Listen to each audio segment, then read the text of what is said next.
Salam sejahtera bagi semuanya.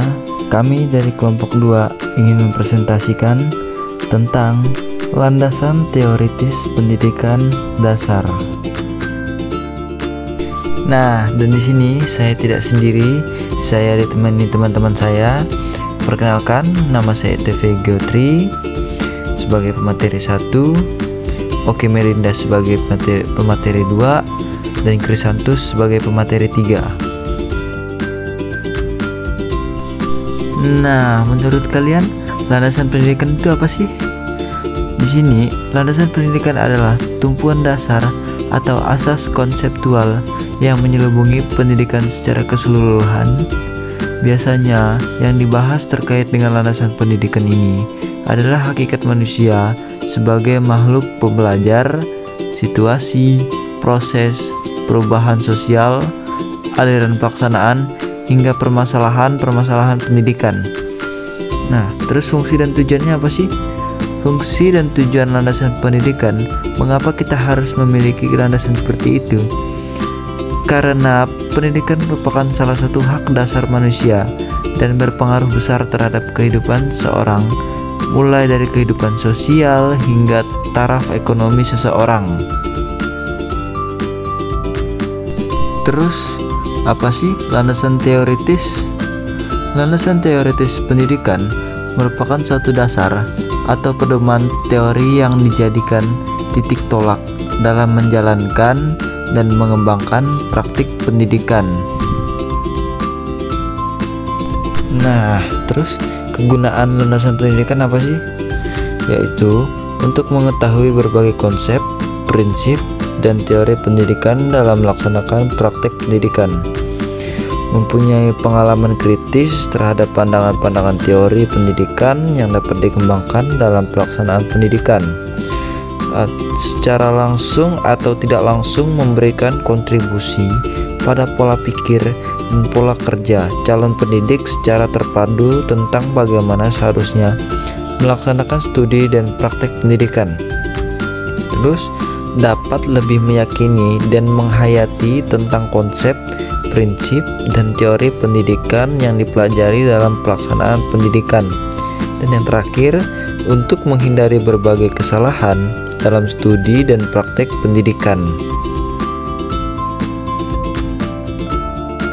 Fungsi landasan teoritis. Fungsi dari landasan teori dalam sebuah penelitian antara lain sebagai berikut. 1. Menyusun dan juga meringkas pengetahuan di bidang tertentu. 2. Peristiwa yang terjadi diberikan keterangan sementara. 3. Sebagai pengembangan pengetahuan dan tulisan. Tujuan landasan teoritis. Tujuan landasan teori bertujuan untuk menjelaskan perilaku di dalam sebuah penelitian, bertujuan sebagai poin terakhir dalam sebuah penelitian, sebagai panduan untuk meneliti yang mencakup gender, ras, kelas, DSB, menemukan pengetahuan baru dari hasil penelitian yang telah dilakukan.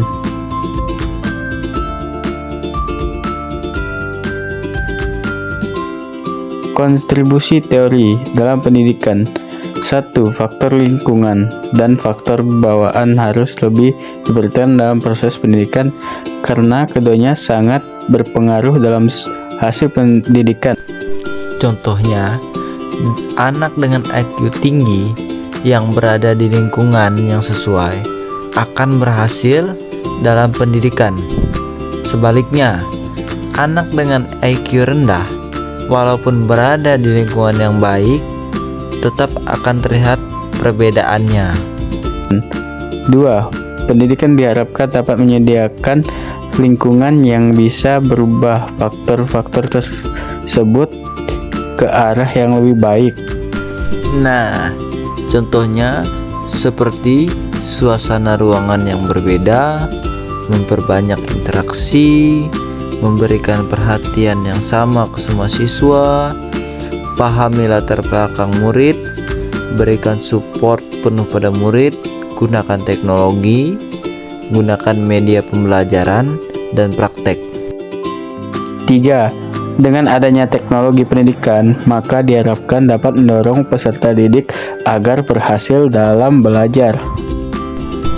Dengan contoh seperti yaitu dengan cara meningkatkan efisiensi dan produktivitas pembelajaran. Contohnya dengan penggunaan aplikasi manajemen pembelajaran, platform pembelajaran daring, dan media pembelajaran.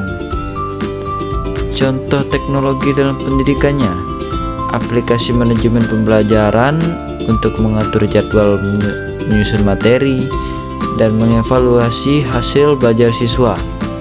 Platform pembelajaran daring seperti Google Chrome, Moodle, dan Edmodo,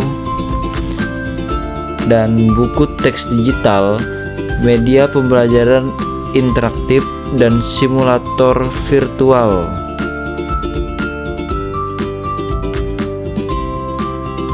Hubungan antara teori dan konsep. Konsep merupakan bayangan atau abstraksi dari sebuah faktor dilambangkan dengan sebuah definisi atau istilah, dan konsep sifatnya variabel. Gabungan dari konsep-konsep yang saling berhubungan akan menjadi sebuah prinsip yang di dalamnya terdapat hukum dan asumsi dasar. Kumpulan dari konsep dan prinsip yang telah terbukti kebenarannya secara empiris akan menghasilkan sebuah teori. Kumpulan dari teori-teori yang telah diteliti akan membentuk sebuah ilmu.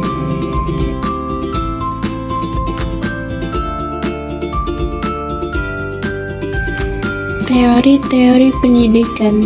Yang pertama, teori pendidikan klasik. Teori pendidikan klasik berlandaskan pada filsafat klasik yang memandang bahwa pendidikan berfungsi sebagai upaya memelihara, mengawetkan, dan meneruskan warisan budaya. Teori pendidikan ini lebih menekankan peranan isi pendidikan daripada proses. Kedua, teori pendidikan personal.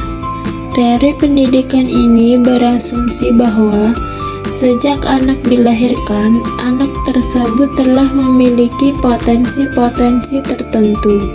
Pendidikan dapat mengembangkan potensi-potensi tertentu. Hal ini berarti peserta didik adalah pelaku utama pendidikan, sedangkan pendidik sebagai pembimbing, motivator, fasilitator, serta melayani peserta didik. 3. Teknologi pendidikan. Teknologi pendidikan merupakan suatu konsep pendidikan yang memiliki persamaan dengan pendidikan klasik tentang peranan pendidikan dalam menyampaikan informasi, namun terdapat perbedaan, yaitu dalam pendidikan ini membentuk dan penguasaan kompetensi atau kemampuan-kemampuan praktis lebih diutamakan. Yang keempat, teori interaksional pendidikan internasional, yaitu suatu konsep pendidikan yang bertitik tolak dari pemikiran manusia sebagai makhluk sosial yang senantiasa berinteraksi dan bekerja sama dengan manusia lain. Kesimpulannya, landasan teoritis pendidikan dasar memiliki peran yang sangat penting dalam membentuk sistem pendidikan dasar yang efektif dan sesuai dengan perkembangan anak. Landasan teoritis membantu dalam menentukan tujuan pendidikan, kurikulum, serta metode pembelajaran yang sejalan dengan nilai-nilai kemanusiaan dan perkembangan sosial. Sementara itu, landasan teoritis berfokus dengan strategi dan metode pembelajaran yang sesuai dengan karakteristik anak usia sekolah dasar atau SD. Baiklah, sekian presentasi dari kami. Jika ada salah kata atau salah pengucapan, Dimohon maafnya. Kami ucapkan terima kasih. Salam sejahtera bagi kita semua.